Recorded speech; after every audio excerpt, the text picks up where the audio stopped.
desire of the wicked will perish. All right. Psalm 112. Psalm 112. All right, so if you could take your Bibles just for a moment, turn to Exodus chapter 16. Exodus chapter 16. I want to show you something. We have been counting the omer. The omer is a dry measurement of either wheat or barley normally. And so tonight we will come to the end of the counting of the omer. And the nice thing is that this year, and ironically next year, the Sadducees and the Pharisees will be on the same calendar. Since next year, Passover is also on a Friday night, and then that means that it goes from Friday night to Saturday night. That means that then, like tonight, Saturday night to Sunday night is the festival of Shavuot. Weeks are also in Greek Pentecost. Okay? So we count the omer, and you were to bring an omer every day to the temple. But I want to show you something in Exodus chapter 16. It's the first time we have an omer mentioned, and I think that's why there's a connection here. It says, Exodus chapter 16, verse 16, remember the children of Israel have just come out of Egypt. Remember I said a couple of weeks ago that the Exodus narratives are really the primary narratives for all of Hebrew Scripture. They really become what the biblical writers hover over. So verse 16 says this: "This is the thing which the Lord has commanded. Let every man gather it according to one's need, 1 omer for each person. According to the number of persons, let every man take for those who are in his tent." Now watch this. I don't know if you've caught this before, but it says, "Then the children of Israel did so and gathered some more, some less. So when they measured it by omers, he who gathered much had nothing left over, and he who gathered little had no lack. Every man had gathered according to each one's needs." So if you gathered a little more than an omer, then you went back and you had an omer. And if you gathered more than an omer, or less than an omer, when you went back, you had an omer. So no matter how much you gathered, when you went back to open it up, everybody was in forced compliance. So those who gathered more, when they come back to open their, they think, "I've gathered a whole bunch." They open their sack, you have an omer. Those who thought, "Well, I didn't get that much. It's not going to be good." Went back, they had an omer, same amount. Shifty sacks. Yes, I should write a book called Shifty Sacks. That would be good. We could talk about Joseph's brothers and the sacks. I could do a whole theme on how this all works out. Okay, but notice this. It says that the phrase there in verse 16 says, let's see here. Verse 18. "So when they measured it by omers, he who gathered much had nothing left over. He who gathered little had no lack." Had no lack. That phrase right there, lo, it's the word from lo and then kasar, which is a very rare word. So go with me to, they had no lack, go with me to Psalm 23. Psalm 23, since we are in the Psalms, very famous psalm. And the Psalm 23 opens up this way. "Yahweh is my shepherd, lo exar, I have no want." Same word, I have no lack. Same word as you see there in Exodus 16. So I have no lack. And how could the psalmist say, "The Lord is my shepherd, I have no lack"? Where did God shepherd his people, feeding them? It was in the Exodus narratives when he fed them the manna, and they went out and gathered an omer. And every day they gathered an omer. And then on Shabbat, you were to gather twice as much. The day before Shabbat. For Shabbat. On Friday, you gathered twice as much. Okay, now go with me to Nehemiah chapter 9. Nehemiah chapter 9. So Nehemiah now is recounting the history of Israel. And if you're going to recount the history of Israel, you have to have the Exodus. Remember we said how fundamental it is. He says in verse 10, "You showed signs and wonders against Pharaoh, against all his servants, and against all the people of his land. For you knew that they acted proudly against him. So you made a name for yourself, as it is this day. And you divided the sea before them so that they went through the midst of the sea on the dry land. And their persecutors you threw into the deep, as a stone into the mighty waters. Verse 12. Moreover, you led them by day with a cloudy pillar, and by night with a pillar of fire, to give them light on the road which they should travel. Verse 13. You came down also on Mount Sinai, and spoke with them from heaven, and gave them just ordinances and true laws, good statutes and commandments. You made known to them your holy Sabbath, and commanded them precepts, statutes, and laws, by the hand of Moses your servant. You gave them bread, no, watch this. You gave them bread from heaven for their hunger, and brought them water out of the rock for their thirst, and told them to go in to possess the land, which you had sworn to give them. But they and their fathers acted proudly, hardened their necks, and did not heed your commandments. They refused to obey, and they were not mindful of your wonders that you did among them. But they hardened their necks, and in their rebellion they appointed a leader to return to their bondage. But you are God, ready to pardon, gracious and merciful, slow to anger, abundant in kindness, and did not forsake them. Now that language is Exodus 34, right on the heels of the golden calf. Exodus 34:6. So even when they molded a calf for themselves, verse 18, and said, this is your God that brought you up out of Egypt, and worked great provocations, yet in your manifold mercies you did not forsake them in the wilderness. The pillar of cloud did not depart from them by day to lead them on the road, nor the pillar of fire by night to show them light, and the way they should go. Now watch this. And you also gave your good spirit to instruct them, and you did not withhold your manna from their mouth, and gave them water for their thirst.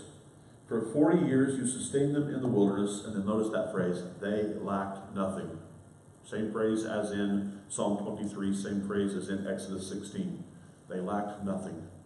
So this phrase, lack nothing, is used in response to the children of Israel's need for food in the wilderness, where they are given the manna in Exodus 16. Then Psalm 23 says, the Lord is my shepherd, I have no lack. Same phraseology.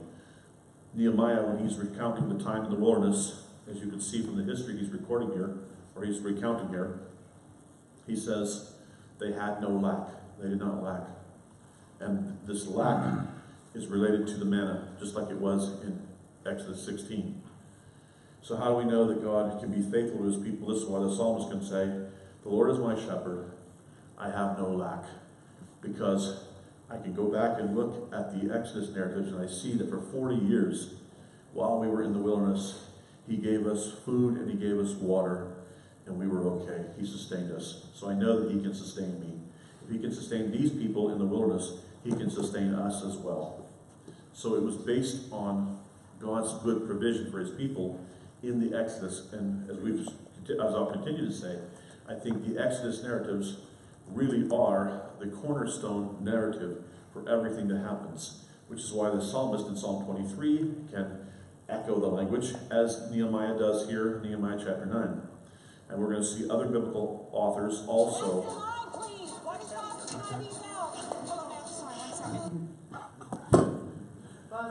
Busted. No, I told him, no video games. No.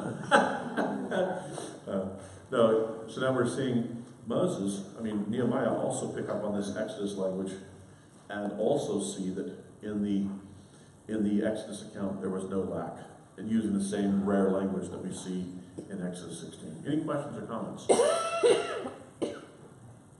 Yes? When you talk about no lack, is it always just about food? Or? Well, it's, at least in Exodus 16 it's in regard to the manna, and in Nehemiah 9 it's in regard to the manna. Okay. Now, Psalm 23 isn't relating it necessarily to the manna, but it's interesting that it's such a rare word. That word, when you have a word that's used very, very sparingly, and then that word is only used in context that are the same, that is a clue to connect it. And if the fact that it's used of the manna in Exodus 16 and the same, it's used of the manna in Nehemiah 9, tells me that when we have that rare word, that we're to connect it up with this, because it's being used in two different contexts, two different places by two different authors of the same context, and it's a rare word. If it was a common word, I'd be less convinced. But when you have a word that's very, very rare, that tells you that you're dealing with something that they're trying to draw your attention to. It's a nexus that they're trying to draw. So, yeah. Yeah, just in the manner, would that also kind of remind you like your sandals everywhere, your clothes in or out? Yes, in fact, Lift everything. yeah, there's another text that says that I'm trying to remember it right now. It says that for 40 years, it mentions in their time in the wilderness, and I'll The find sandals it. didn't wear out, the It clothes said that didn't you wear had out. no lack. It uses the same word of their wandering the wilderness for 40 years without anything wearing out. You had no lack. I'll go back and look. I'll find that one. That may be the Exodus narrative as well. It is. I'll find that one. But it's interesting. Yeah, it uses the same rare word again in that context. Yeah. It's Deuteronomy 2:7. Thank you. That's it. Yes. Good. Thank you. I had it marked down in another note. And Nehemiah 9 also has it. Nehemiah what? Nehemiah 9. That's what I was just reading. Yes, I was just reading Nehemiah 9. But it also talks about the clothes and the... Oh, okay, yes. Yes, see, their clothes not wear out, their feet do not swell. Yeah, right before that, yeah. So look at Deuteronomy 2:7. That's the other one I was thinking of as well. Yeah, if you look at Deuteronomy 2:7, That shows that you don't want your feet to swell, be active.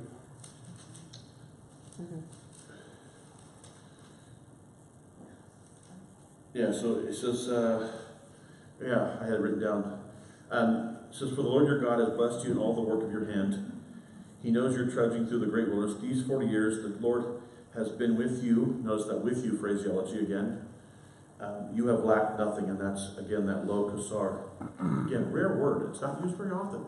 And the times that it's used in the wilderness wanderings and God's provision for them in the wilderness. So that tells me that when it's used in that rare word is used in that context multiple times, that it's pretty much confined to that kind of. So anybody hearing Psalm 23 when he says, "The Lord is my shepherd; I have no lack," is going to think, where have we heard that before? Exodus 16, Deuteronomy 2:7. In those contexts are related to God's provision for Israel in the wilderness. So, and then Nehemiah picks up on that and talks about their time in the wilderness and also uses the same phraseology. So he's tracking with Exodus and Deuteronomy. So we're seeing the biblical writers converge their thinking around this word, which is, so God provides in the wilderness, and there's no lack. For 40 years, their clothes and their shoes did not wear out. That's a miracle. Just like the miracle that you saw with, whenever they went back and they looked in their sacks after they went out and gathered, whether you gathered a whole bunch or whether you gathered a little bit, it was an omer, just enough. Now, hopefully this afternoon we're going to watch I want to connect you up. The counting of the omer and the going out and collecting the omer. I want to connect up, showing you a film by Rabbi Foreman that connects this gathering of the manna with a narrative that goes before this. Where else? So here, where else was Israel asked to go out and gather something? When they were building the temple, didn't they, like, when they built the temple, they were asked to gather, like, gold together and stuff? When they built the temple, yes, they're asked to give what they've been given. Yeah, Larry. You're supposed to gather stuff for the Egyptians before they left. Yes. Oh. Well, yes, but okay, you're in the ballpark. So they asked the Egyptians for things, which those things then they were asked to give in order to build the tabernacle. But where before that? Right before this? Huh? Gather straw. To gather straw. They were told to go out every day and gather straw. Right? In order to build bricks for the cities. And oh, by the way, later on, they're told that they have to gather twice as much because they need to Work hard. work harder. You guys are lazy. You come to me and you want me to give you time off? Well, that means you're thinking about getting time off. You're lazy. So you know what?